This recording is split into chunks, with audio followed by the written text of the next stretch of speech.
Good evening. Welcome to Gita Discussion with Lakshmi. We're here this evening on September 13th to discuss Bhagavad Gita. So, happy to see you all.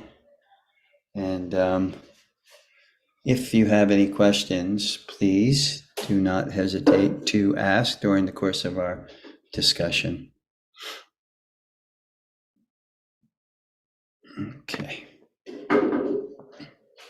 We'll begin our session with the invocation mantras to our teacher, our teachers, those that have given us our guidance, inspiration on our path.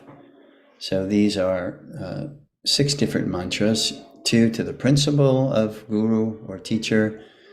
Those are the first 2. The second 2 are to my teacher, A.C. Bhaktivedanta Swami Prabhupada, and then to Chaitanya Mahaprabhu, who came 500 years ago to give us the Yuga Dharma, or the process by which we can realize self-realization.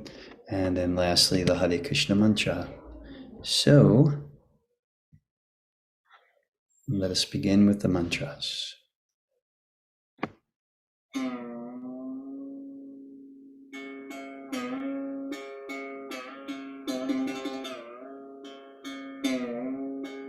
Om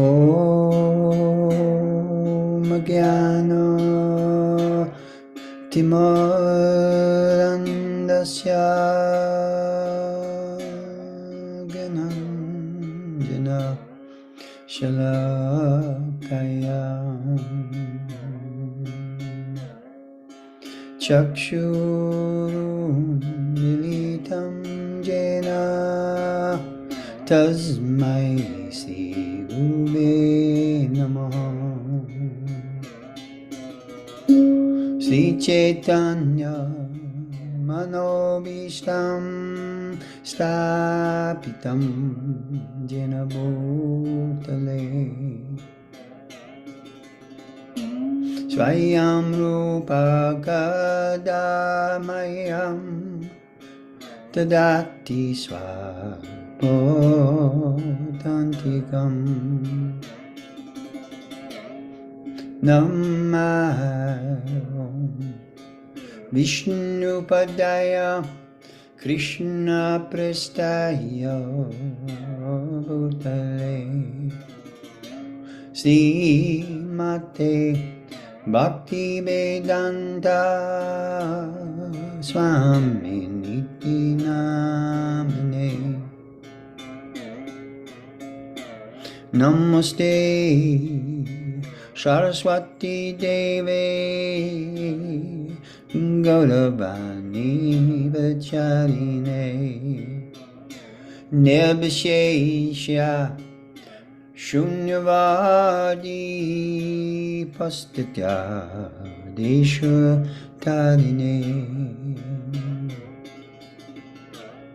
Sri Krishna Chaitanya Prabhu Nityananda Sri Advaita Gadadhar Shivasadi Gaur Bhakta Vrinda Hare Krishna Hare Krishna Krishna Krishna Hare Hare Hare Rama Hare Rama Rama Rama Hare Hare.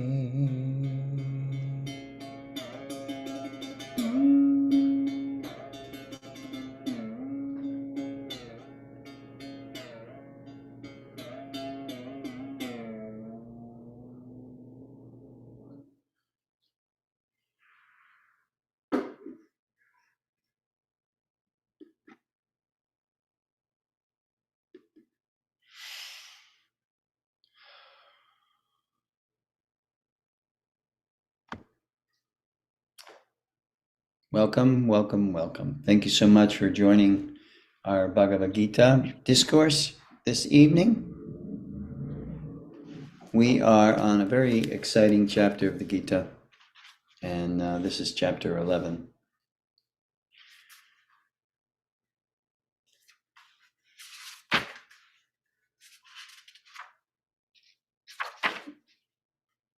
Okay, so last time we discussed how it was that Arjuna was granted his request. His request was to see the universal form of Krishna.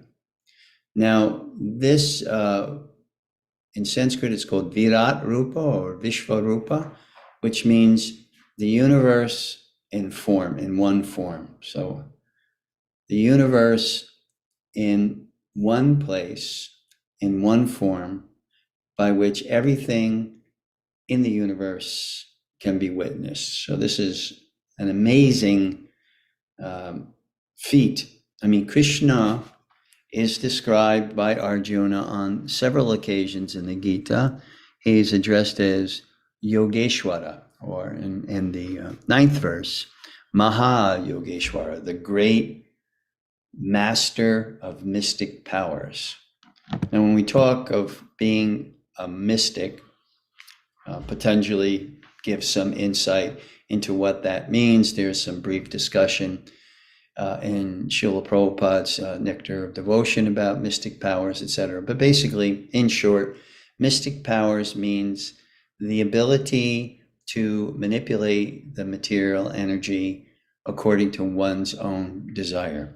And there are 8 major mystic powers and 10 minor mystic powers. So even we've seen in the course of history, when someone is able to do something remarkable, absolutely remarkable, it's usually indicative of the fact that they have some mystic power, some scope of mystic power, whether it is consciously obtained through the process of yoga or whether it is brought in from a previous birth and lodged within the samskaras, the impressions within the mind, and manifest during one's lifetime. But the 8 mystic powers, as described by Patanjali in the Yoga Sutras and elsewhere, are anima siddhi. Siddhi means power, so anima means to make small. So we best see this manifestation of mystic power like that with Hanuman. Hanuman could easily make himself very small when he was entering into Sri Lanka in order to get by the various guards there.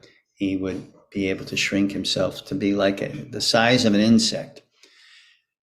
That way, he can shrink his body down by the strength, the power of his potency, his mystic siddhi.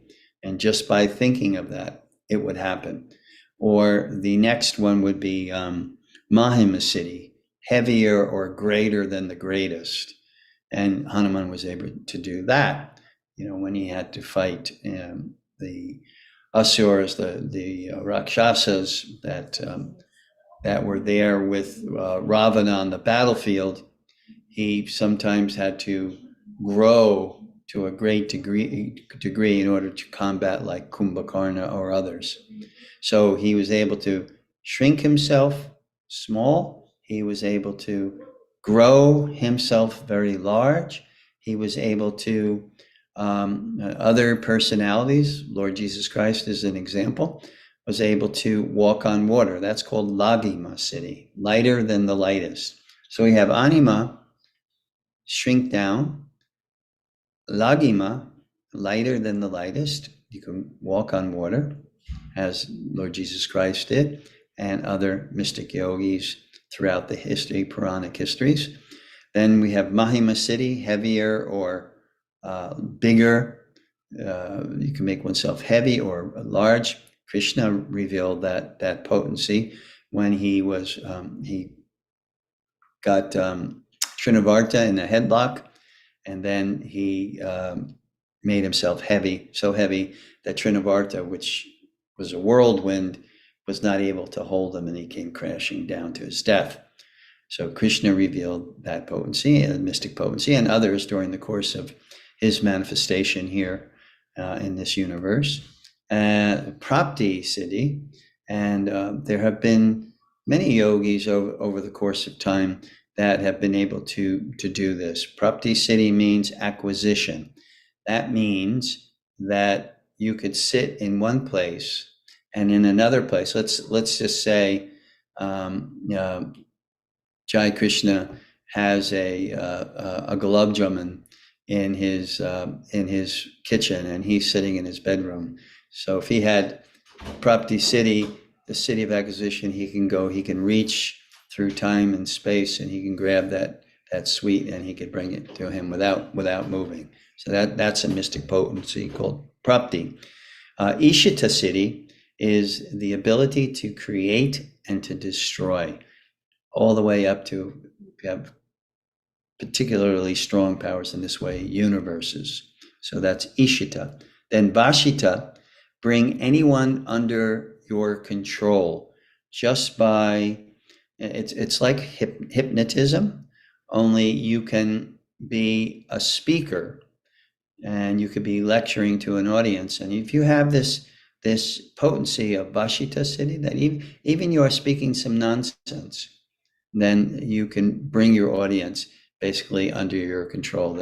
They can listen to what you're saying and accept what you're saying. Now, that is different than people who are, because there was a research based on communications, neuro-linguistic programming.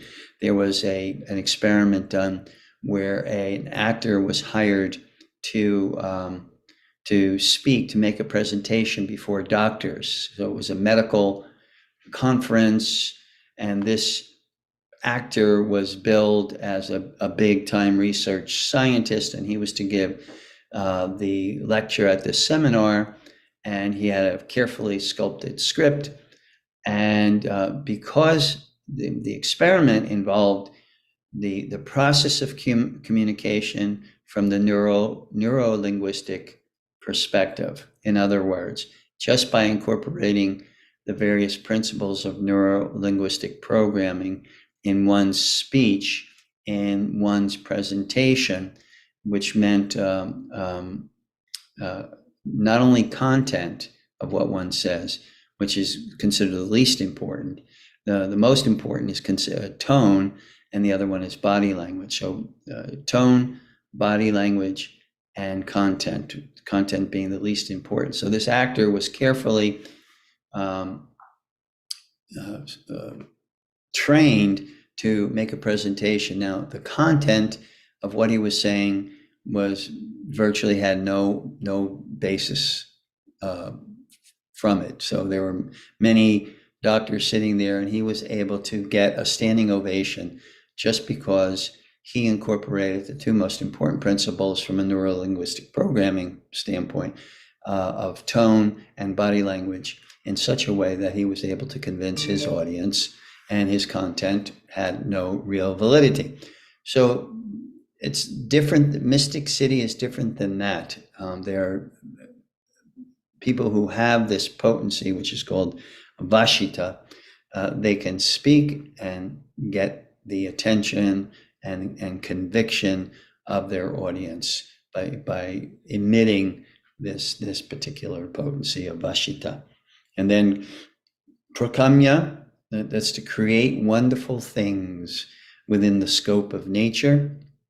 And Kamavayashita is to do things which are contradictory, to do the impossible. So these are just a brief overview of what 8 mystic siddhis actually are. Now, Krishna is being addressed a number of times by Arjuna as Yogeshwara.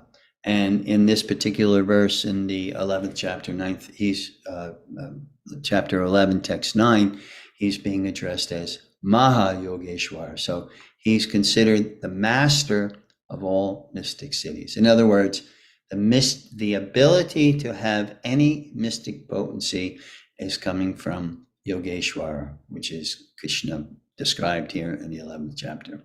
So Yogeshwara, Krishna, is now going to manifest. It's called theophany. Theophany means when God manifests, the deity manifests. So what is Arjuna asking Krishna to manifest? Virat Rupa. Virat means universe, Rupa means form. So Arjuna, because Arjuna is very dear to Krishna, is very, very dear to Krishna. In the 4th chapter, Krishna says, Bhakta Same Sakha Cheti Rahasyam Yetad Uttamam. And that means, because Arjuna, you are my very dear devotee and friend, then I will reveal this to you. So here is another instance of where Krishna will reveal something to Arjuna because of his bhakti. So the important ingredient herein that we're talking about, why is Arjuna being blessed with the vision of the universal form, when in a history, the Puranic history, it's only, Krishna has only revealed this a few times, twice to Mother Yasoda, the famous instance where Krishna yawns and she looks into his mouth and sees the cosmos there. And the second time is when she checks his mouth for dirt, because Balaram instigates her to do so, and she sees twice, and she becomes awestruck. And we'll see how Arjuna becomes awestruck in this way. So that's 2. Arjuna's 3. Duryodhana received a partial manifestation. And why? Because Duryodhana is not on the level of Arjuna. He's not a devotee. But Krishna, and when we see Krishna performing this theophany, this manifestation of his godness, we see Krishna does it in all humility. So when Krishna did it to Duryodhana, there was a specific purpose, which was not to increase his bhakti, because he didn't have any bhakti. He was antagonistic towards Krishna. He was envious of Krishna. So, but why Krishna did this is because he wanted to demonstrate to the Kauravas, those of them who were devotees of Krishna, like Bhishma and Dronacharya and Vidura, his power, and to those that weren't devotees, like Duryodhana and Karna and Dushasana and the others, that if you pursue this path of fighting with the Pandavas, your destruction will be met.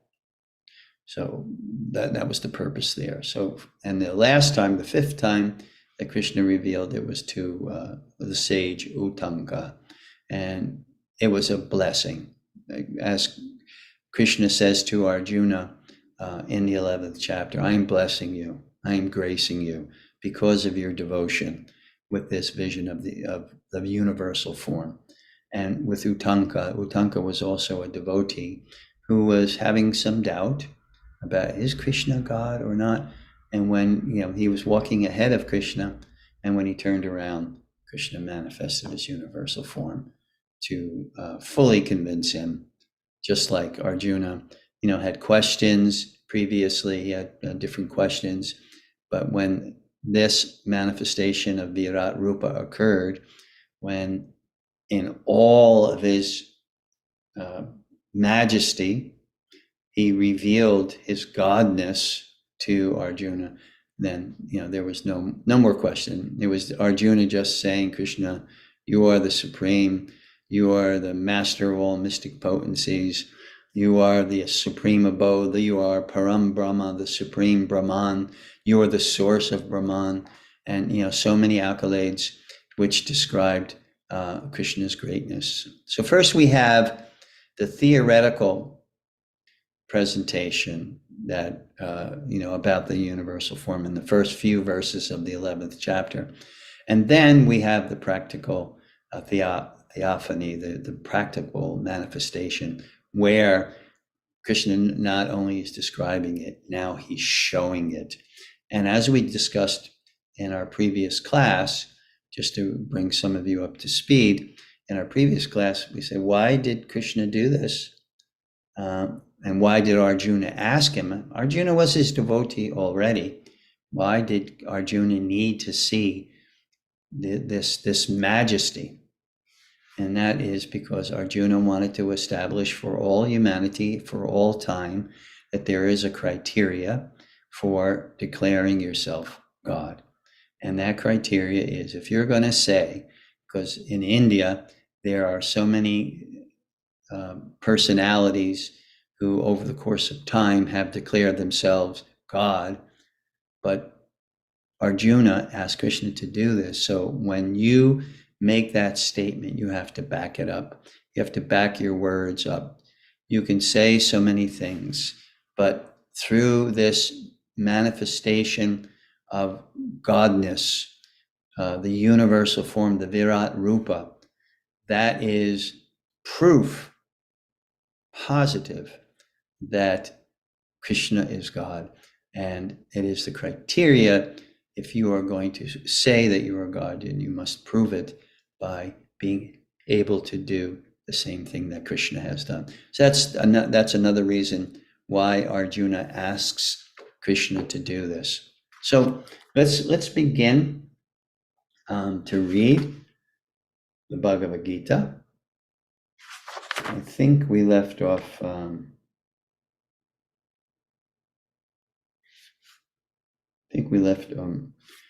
I'll just start here. At that time, Arjuna could see in the universal form of the Lord the unlimited expansions of the universe, situated in one place. One of the words in Sanskrit is there.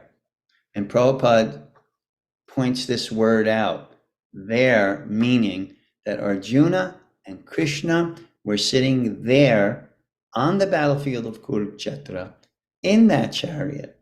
And while there, Krishna revealed to Arjuna in this Virat Rupa, in this form, everything that was in the universe, all the demigods. We'll go through it in these verses, all the demigods and various personalities and great manifestations, all of these different things, brighter than hundreds of thousands of suns, it's described. So I'll read this again. At that time, Arjuna could see the universal form of the Lord, the unlimited expansions of the universe situated in one place, although divided into many, many thousands. One place, but many, many different forms and colors and, garments and mouths and eyes. And if you haven't seen a picture of the universal form, then you can just Google Virat Rupa or universal form images, and you'll get an idea of what's being spoken about here.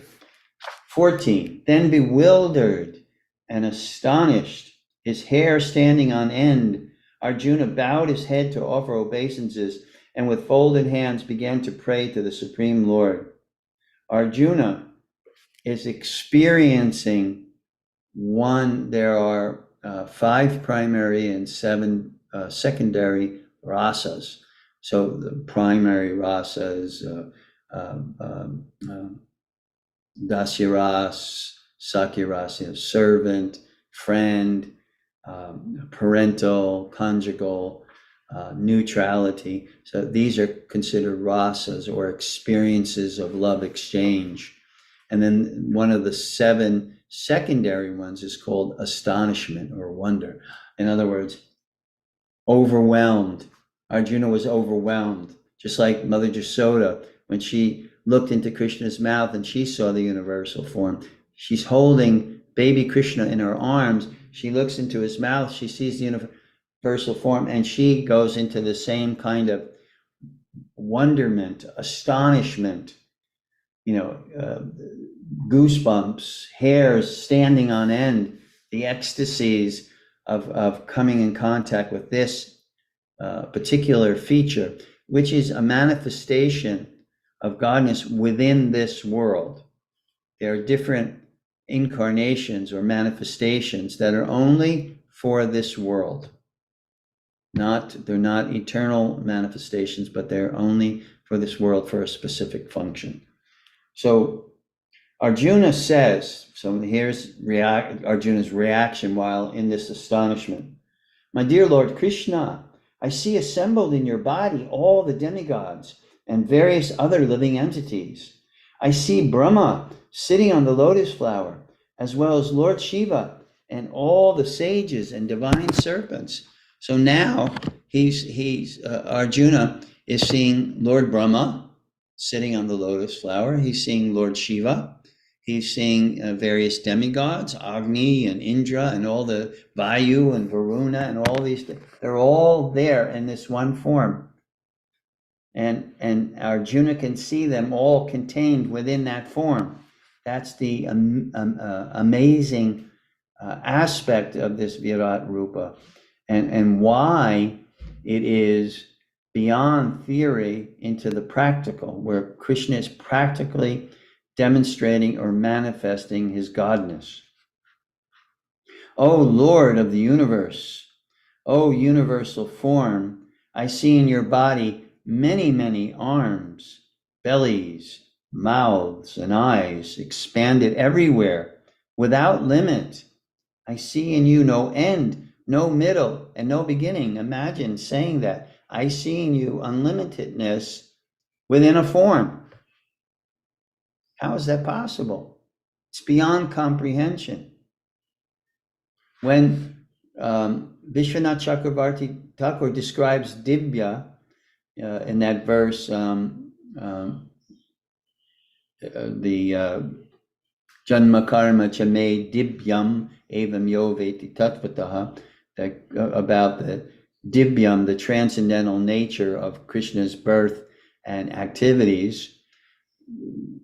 Vishwanath Chakravarti gives certain synonyms for Divyam to transcendental. Means cannot be understood by logic or any degree of intelligence, inconceivable, powerful.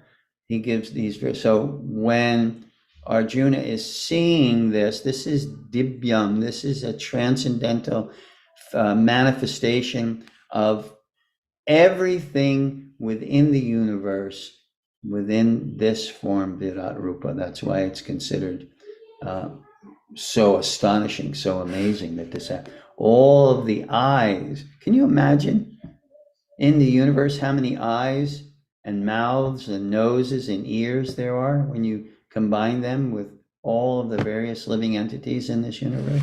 So all of that is appearing before him, all the brilliant colors and all the different forms. That's all being manifest in this form. And Arjuna is giving us a first-hand account of this manifestation. Your form is difficult to see because of its glaring effulgence spreading on all sides like blazing fire, or the immeasurable radiance of the sun. I mean, even if we look at the sun, you can only look at it for so long. Imagine if you were not very far from the sun, how that one sun, if you were close to that one sun, how glaring that sunshine is. Well, of course, if you get too close to the sun, you burn up. But I'm talking about the effulgence that it puts out. It's amazing, and it's so good. So this effulgence of the universal form is described as hundreds of thousands of suns. Hundreds of thousands of suns, the glaring effulgence. So that's why Arjuna says your form is difficult to see because of its glaring effulgence, spreading on all sides like blazing fire, or the immeasurable radiance of the sun.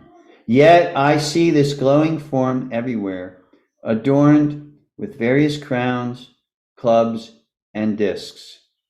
18. You are the supreme, primal objective. You are the ultimate resting place of all this universe. You are inexhaustible, and you are the oldest. You are the maintainer of the eternal religion, the personality of Godhead. This is my opinion. So what is he saying here? Supreme, primal object, the oldest, your ultimate resting place of all the universe. Everything is within you in the universe. Inexhaustible and the oldest. You are the maintainer of eternal religion, the personality of Godhead. This is my opinion. 19. You are without origin, middle, or end. Your glory is unlimited. You have numberless arms, and the sun and moon are your eyes. I see you with blazing fire coming forth from your mouth, burning this entire universe by your own radiance. So we can see creation and destruction. Creation is the Lord of creation is Brahma. He's a Guna avatar. Lord of destruction, another Guna avatar is Shiva through fire. And this cosmic fire, Arjuna is able to see in the universal form. Although you are one, this is text 20, you spread throughout the sky and the planets and all space between. O Great One, seeing this wondrous and terrible form, all the planetary systems are perturbed.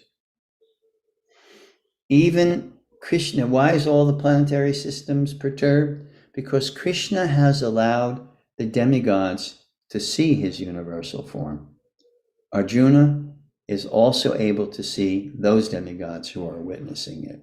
So you have an entire universe in astonishment by this manifestation. Again and again, the point is being driven home in this 11th chapter about Krishna's supreme position. Not Vishnu, because we'll see later on where the four-armed form of Vishnu is subjugated to the two-armed form of Krishna, but to Krishna. So, text 21.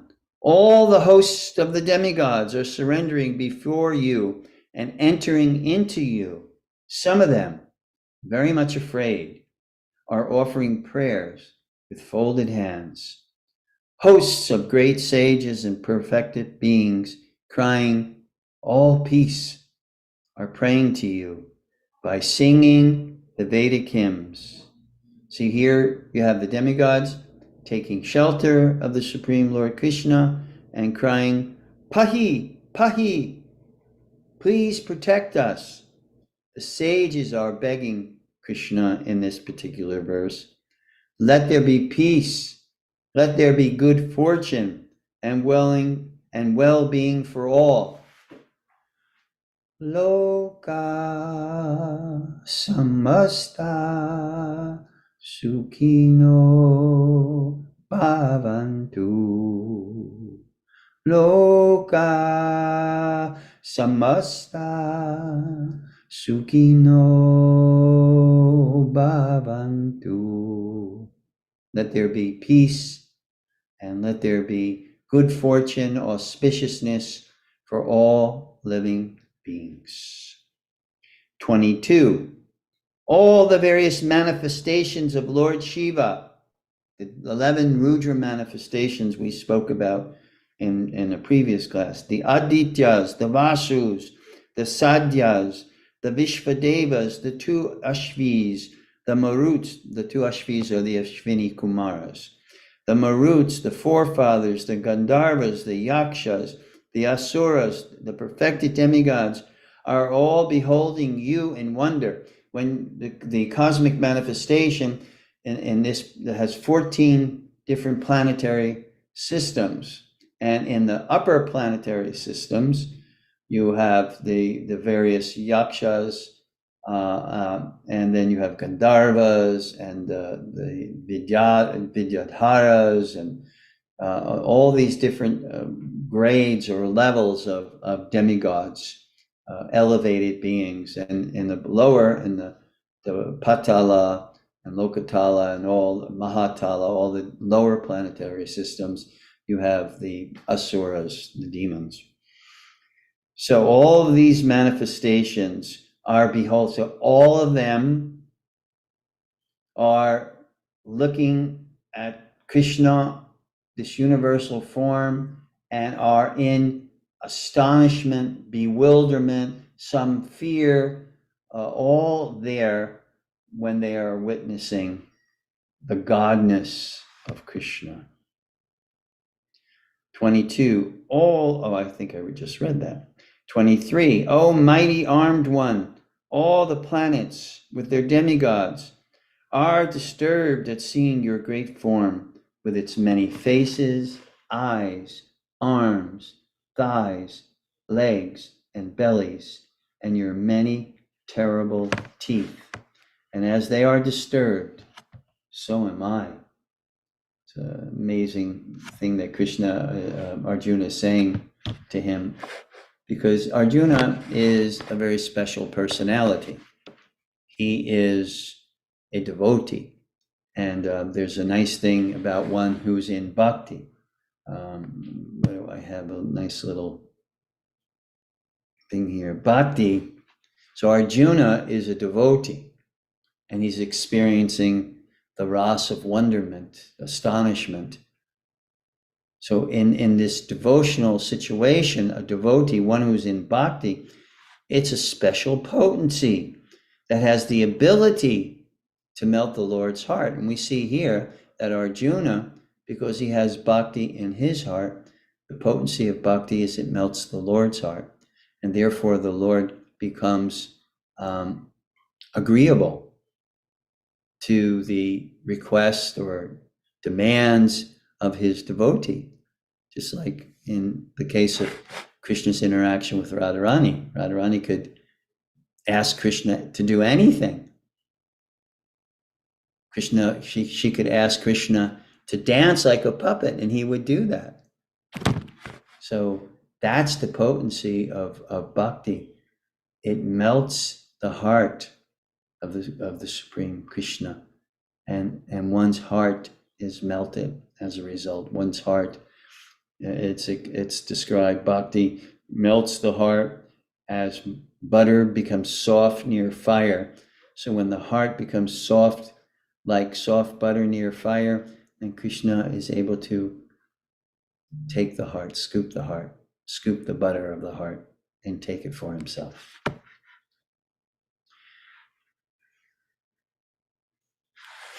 Okay. All-pervading Vishnu, seeing you with your many radiant colors, touching the sky, your gaping mouths, and your great glowing eyes, my mind is perturbed by fear. I can no longer maintain my steadiness or equilibrium of mind. That is how powerful this manifestation is. O Lord of Lords, this is text 25. O refuge of the worlds, please be gracious to me. I cannot keep my balance, seeing thus your blazing, death-like faces and awful teeth. In all directions, I am bewildered. The Kalanala is manifest, and the Kalanala means the fire of death. So that means at the destruction is with this universal fire, or the fire of death. And this is mentioned here because it describes the universal forms, blazing, death-like faces. That is the fire of destruction at the end of the universe. Text 26 and 27. All the sons of Dhritarashtra, along with their allied kings, and Bhishma, Drona, Karna, and our chief soldiers also are rushing into your fearful mouths, and some I see trapped with heads smashed between your teeth. So now, within this universal form, Arjuna is not only experiencing the present, now Krishna is telling them, this is what you see happening, this is the future. All Duryodhan, his 99 brothers, all of their allies, all the kings that are aligned against Krishna, as well as those who are with the Pandavas, fighting for the Pandavas, what Arjuna is seeing, that they're all meeting with their death. And it's described here, rushing into the mouth, some being crushed. So this is all to indicate what Krishna is portending the future. He's telling what the future will be. The future will be, they are all already dead. I mean, Krishna makes that point previously, that do you think you're not fighting in this battle of Kurukshetra? Do you think that that is going to spare anyone? No. And here again, in very vivid visual format, Krishna is telling him the same thing. You'll see the same thing. That they are all, no matter what you choose to do, you can choose the inglorious path of rejecting your dharma, or you can choose the glorious path of accepting your dharma. Because here I'm showing you, they're all, as destiny dictates, they're all dead. They're all going to die. So here Krishna is showing Arjuna, within the scope of the universal form, also the future. So texts 26 through 30 describe future occurrences that Arjuna sees within the Kala Rupa. In the Bhagavad Gita 11:7, Krishna said that Arjuna could see whatever he may want to see in the future also. In these texts, Arjuna sees that Bhishma, Drona, and Karna, the three most feared members of the opposing army, will be destroyed. And that was one of the things that really gripped Arjuna's heart, the very thought that he had to kill Bhishma Dev, because he had strong affection for grandfather Bhishma and his teacher, Dronacharya. So this is one of the things that really set Arjuna into despair in that first chapter, Arjuna Vishada Yoga, the yoga of despair, was the fact that, just the thought of him having to kill personalities like Bhishma and Drona really didn't sit right with Arjuna. But Krishna is saying here now, visually, he's showing him, Arjuna, the future. Nothing that you do can check what is going to happen to Bhishma, Drona, Karna, and all the brothers, all the sons of Dhritarashtra. There's nothing that you can do. But you can become glorious by participating in destiny. If you try to reject your destiny, then that's inglorious, not glorious at all. But if you accept your destiny, and along with your destiny happens to be the destiny of others, meaning their death, then you will become famous, glorious, memorable, because you are serving as the instrument of the Supreme. And we all have that challenge. How we live our life. Are we to live our life in service to our senses and to our mind, subservient to our mind and the mind's and senses dictates? Or can we choose a higher path? And that's the path of utilizing our time, our ability, our strength, our energy to fulfill the desire of the Supreme. Now, it will become clear to each and every one of us. If we surrender to that premise, it will become clear to us. Why it does not become clear?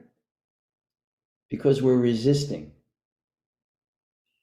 When we resist, when we are fighting our destiny, I don't want it to happen. No, I don't want this to happen. When we fight our destiny, then things become very muddied. The waters become muddied. But when we do not resist and we accept what is our duty, revelation of our duty comes through purity. Purity comes through sadhana. And then there's revelation of what we should do, how we should do it. I think Srila Prabhupada is a good example of that. When he received, from the moment he received the instruction from Srila Bhaktisiddhanta Saraswati Thakur to go to the West, then it was just like, how am I going to do this? And then it became clearer. It was like the opening of the lotus flower. It became more and more apparent and more clear what Srila Prabhupada had to do it and when he had to do it. So that will be our case too, if we stop resisting and just open our arms and say to Krishna, I am yours. And then all things come from that moment when we can openly, honestly, with all humility, make that statement. Text 28. As the many waves of the rivers flow into the ocean, so do all these great warriors enter blazing into your mouths. Text 29. I see all people rushing full speed into your mouths as moths dash to destruction in a blazing fire. Did you ever wonder why moths do that? Like a bonsai suicide mission into the fire?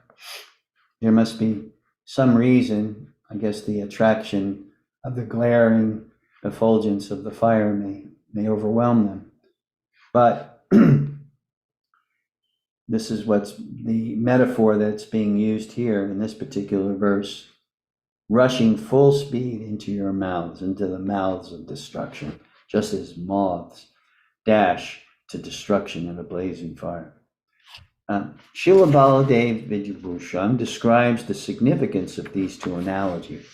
Waves of the river flowing into the ocean and moths entering fire. So there's two analogies that are given here. Waves of the river and moths into fire, which depict distinct entrances by different warriors into the blazing mouths. Rivers flow into the ocean naturally, without intentional effort, and moths consciously enter fire and perish. Some of the warriors, by their demonic behavior, are consciously destroying themselves. So that is two analogies given by Krishna for the various personalities rushing to their death. Text 30. O Vishnu, I see you devouring all people from all sides with your flaming mouths, covering all the universe with your effulgence. You are manifest with terrible, scorching rays. And here we see how Arjuna is verbalizing the vision of the effulgence which is covering the universe, this universe. It's inescapable and all pervading. So Arjuna next asks two questions to Krishna. 31. O Lord of Lords, so fierce of form, please tell me who you are. I offer my obeisances unto you, Please be gracious to me. You are the primal Lord. I want to know about you, for I do not know what your mission is. So explain to me. Give it to me in such a way that all humanity will be able to, if they are sincere, they are honest, and they can enter into this mystery, they will have the opportunity to hear this. Arjuna is asking Krishna very simply, who are you and what is your purpose? Text 32. Here Krishna answers. The Supreme Personality of Godhead, Sri Krishna says, Time I am, the great destroyer of the worlds, and I have come here to destroy all people. With the exception of you, the Pandavas, all the soldiers here on both sides will be slain. So this Kalarupa, Krishna answers him by saying, I am Kalarupa, I am time, and time affects all beings without fail. That is the all-devouring potency, the force of time. Every living entity in this universe is influenced and ultimately is their exterior, not the soul. The soul is not affected by time because the soul is Satchit Ananda, and that's why Krishna establishes that point very clearly so that we have a point of reference when he makes these statements. What gets destroyed by the Kalarupa, the Kalanala, is the external appearance, how you are manifest in these various forms.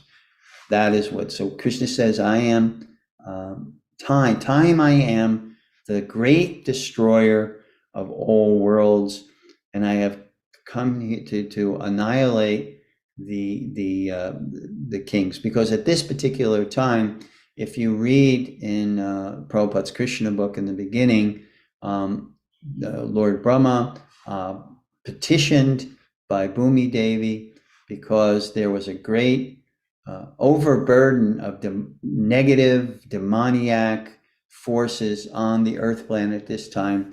Bhumi Devi appeals to Brahma, please, only the Supreme Lord can rid the earth of these negative demonic elements. So that's why Brahma, on behalf of Bhumi, goes to the Supreme Lord and begs for his appearance, which he accommodates by coming, and then Krishna reiterates that point. I am here. Paricharanaya sadhunam vinashaya chaduskritam dharmasamstap, whatever that next line is, I keep forgetting it. I come for 3 reasons. I play my lila. Devotees derive great pleasure. Vinasha chaduskritam. Those that are demoniac in heart, they are, by my presence, they will be destroyed. So Krishna is saying that here, that all of these kings and warriors on this battlefield, with the exception of the Pandavas, will be destroyed. So text 33. Therefore, get up, Arjuna. Prepare to fight and win glory. Conquer your enemies and enjoy a flourishing kingdom, which is actually an appeal to all of us. All of us, we're asked to get up, wake up, Jeev Jago, and take your rightful position. Know your mission, know your service to the Supreme, and act upon it. And here, Krishna is saying, fight. So to all of us, get up and fight and win glory. Not that that becomes your motivation. Krishna's not saying that should be your motivation, but Krishna's saying that is the result of doing your duty, knowing your purpose and fulfilling your mission, fulfilling your purpose. That is what Krishna is saying. He's not saying, oh, become the most famous, the most glorious, the most talked about, the most memorable personality in history. Krishna's not saying that. He's saying, do your duty, and all this automatically happens. They are already put to death. We mentioned that point previously in other chapters, by Krishna's arrangement, and you, O Sabyasachi, can be but an instrument in the fight. So that was the decision that Srila Prabhupada made, to stay in Vrindavan and do his bhajan, or to become an instrument in the mission of the Supreme Lord, especially with the deliverance of the Yuga Dharma as predicted by Chaitanya Mahaprabhu in every town and village. My names, the glories of Krishna's names will be heard. So Prabhupada had that choice. We have that choice. That is what is going to happen. That is the prediction of Supreme Lord himself, that this will happen. And Prabhupada could have stayed in Vrindavan. Who would have faulted him for being a holy man in Vrindavan, chanting so many rounds per day, doing seva, Shravanam, Kirtanam, Vishnu Smaranam, Pada Sevanam, doing all the different aspects of devotional service. Who would have faulted Prabhupada for doing that? But what he did say was that you can become this mission, the general in delivering the Yuga Dharma of the age to all villages, all over the world. And that's what Prabhupada did. That became Prabhupada's focus. That became Prabhupada's pointed purpose. And we also have that opportunity to become an instrument, as Arjuna is becoming an instrument here. So I'm going to stop right here because we have 2 minutes left. And I'm going to ask any one of you to, you can, you have a question, you have something, comment, something for clarification, some realization that you would like to share with the rest of us, whatever. So we have a couple minutes. Anyone want to speak up? Is that Kirti? Yeah, I have a question. Okay. Is that Kirti over there? Yes, Hare Krishna, Prabhu, my obeisances. My obeisances. No, there's Mataji Gayatri, I think. She wrote something in the chat. Oh, okay. Okay. Gayatri, you want to explain what you wrote in the chat? Well, yes, I just asked a few questions. Like, I wanted to know if Lord Chaitanya, he ever revealed his Virat Rupa form? Yes, he did. To whom? Lord. Do you know how it happened? I can't remember the specific point, but yes, the answer is yes. He did manifest. Okay. Because he at one point in the ecstasy of the ecstasy of 22 hours, whatever, he revealed many different forms to many different personalities according to their relationship. So he did reveal. I can look it up and very easily and tell you where.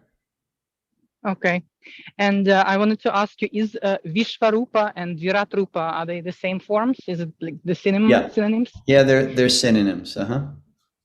And do they have any similarity with Paramatma? Like, because as I see, Paramatma is everywhere in each atom. And this form is like, to me, it looks like everything in this world. So are they any similar? Well, it's described elsewhere that the Kiradakshaya Vishnu, which is the manifestation of Paramatma throughout, all incarnations come through that particular the form of that particular Purush avatar. And so that is the way we can understand. I mean, this universal form brings specifics.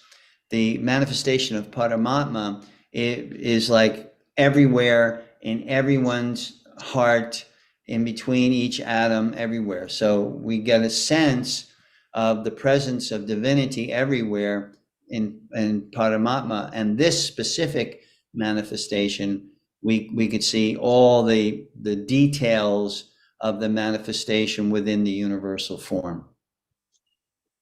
So they're different. I should not be confusing. I should not confuse. Okay. Right. And they are different. They are different. Different functions, different manifestations.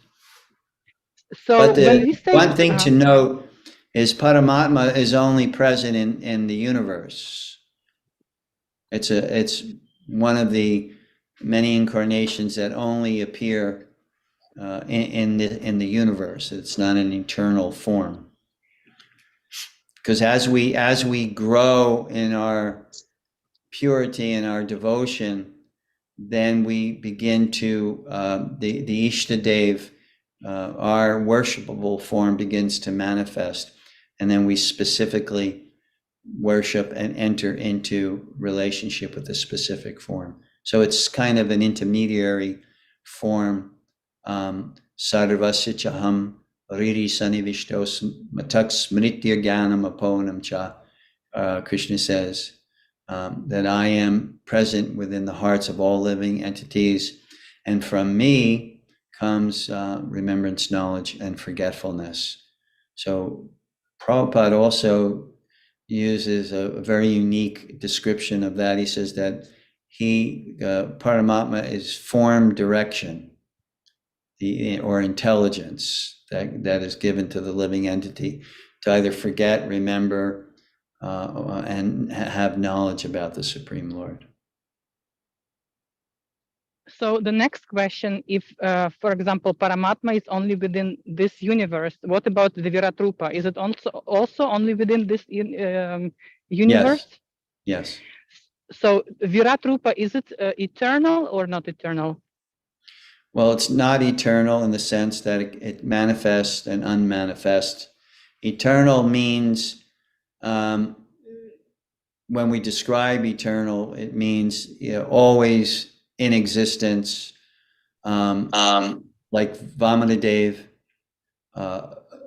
he manifests this universal feature also, but that's not an eternal feature of Lord Vamanadev. It's not an eternal feature of Lord Krishna. He manifests it within the scope of this universe. Mm-hmm. And so this form, Viratrupa, it is transcendental, but it is not eternal. Yeah, it's fully transcendental because it's a direct manifestation of Krishna in this particular feature for a particular purpose. So it is directly transcendental, but not eternal. Okay, and when we say transcendental, that's English name, and when we say Divya, it's a Sanskrit analogy for the transcendental. Right. Mm-hmm. Cannot be understood by logic. Inconceivable. These are also synonyms for transcendental. Mm-hmm. And one last question. So I understand that Arjuna started seeing this form because Lord gave him the Divya Chakshu. However, how come the demigods started seeing this form? Like, what happened to them? Like, why did they were not seeing it before, and then they became disturbed? Like, why?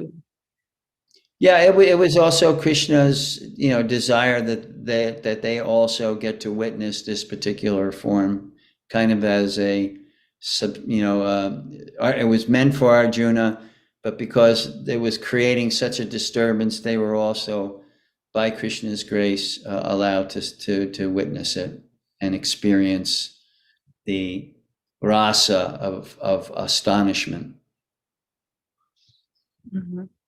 Thank you. So no more questions, but just to share, when you were, telling things about different siddhas, I felt like I was carrying away and imagining how cool it would be to have those siddhas. You were scared away? not scared. It's just I carried away with the, I don't know, fantasies, how it would be nice to get at least one or two of them. Yeah. Right. Yeah. Patanjali says, when he talks about it, he says that this can be obtained, but should not be the goal. Should not be the goal. Because it's a distraction.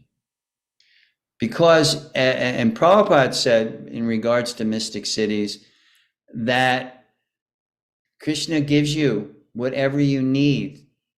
If it's a mystic city to do something, then Krishna will give it to you. You don't have to request it or perform austerities to obtain it. That by your purity, if at the time it's required, then Krishna will give it to you. Whereas in Patanjali's Yoga Sutras, they're actually doing a meditation, a specific meditation that can allow them to develop these mystic cities. So it's a difference.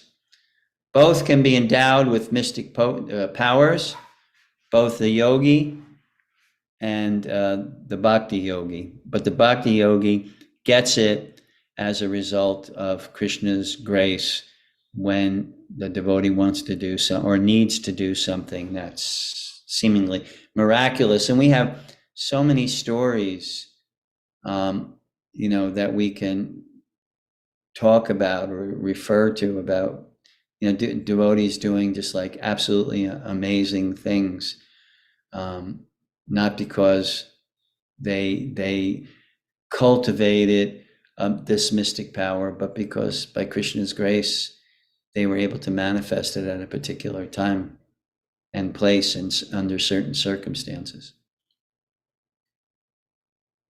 Kirti, So did you? when you, Oh, I'm sorry. Go ahead. no, when you were saying that something, the siddhi, when something becomes very heavy, I just also remembered in Ramachandra Lila, how Angada, when he came to Ravana, no one could lift his leg. Remember, he placed his feet, no one could lift it. So Yeah. I also remembered this siddhi he had to do the service to Lord Ram. That was also in the case of Bhima. When Bhima came across an old monkey, he was en route to find this particular flower, this enormously fragrant flower for his mother, and he came across this old monkey lying across the path, and it was actually Hanuman who wanted to meet Bhima, who was his brother. But Hanuman said, if you want to get by this path, just lift up my tail, and then you can walk by. And when Bhima, who is like Herculean strength, tried to lift up Hanuman's tail, he couldn't do it because Hanuman had all those powers, as we've seen in the Ramayana.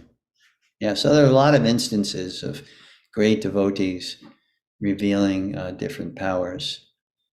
There's the ability of a yogi to be in 8 places at once, to go underwater in one location, and then like for instance in the Ganges River, at the mouth of the Ganges, and then thousands of miles, 1,500, 2,000 miles away at the exit of the Ganges into the Bay of Bengal, the yogi can manifest there. So there's a lot of different stories of devotees, yogis in the Puranas, in the Mahabharata, that have manifest these powers.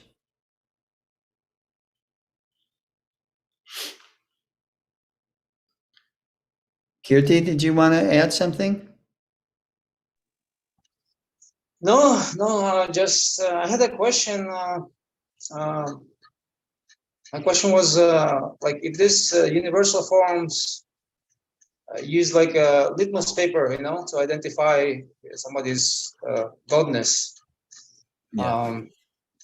Is there anything similar in other traditions, other religions, if you're aware of this concept Not- of? Not like you said, the litmus. No, I'm not aware of, like a similar criteria for God, because many in the Abrahamic religions of Christianity, Judaism, and Islam, you don't really have record of multiple manifestations of God. You really have God and his prophets, God and his representative, but you don't really have record. You don't even have description of God in the Abrahamic tradition. In fact, in Islam, you should know this. Kyrgyzstan is a Muslim country, right? Yes. In Islam, you can't even have the picture of God, right? They don't even, or even of the face of Muhammad. We just can't even go there. So what to speak of something like the universal form, which is all form, all living entities, all the forms, all the various manifestations. They would just probably freak out with that notion. So not to my knowledge. The closest would be Buddhism, but I mean, Buddha came to reject God, the existence of a supernatural monotheistic entity. So not there either. Thank you. Any other question or comment? If not, thank you so much for your association. It's always a joy to have your association and be able to speak and share whatever realizations I have. I am graced with by the mercy of Prabhupada with you all. So until next week, you all have a happy, healthy, and holy week, and take care of yourselves. And Hare Krishna. Hare Krishna. Hare Krishna. Thank you.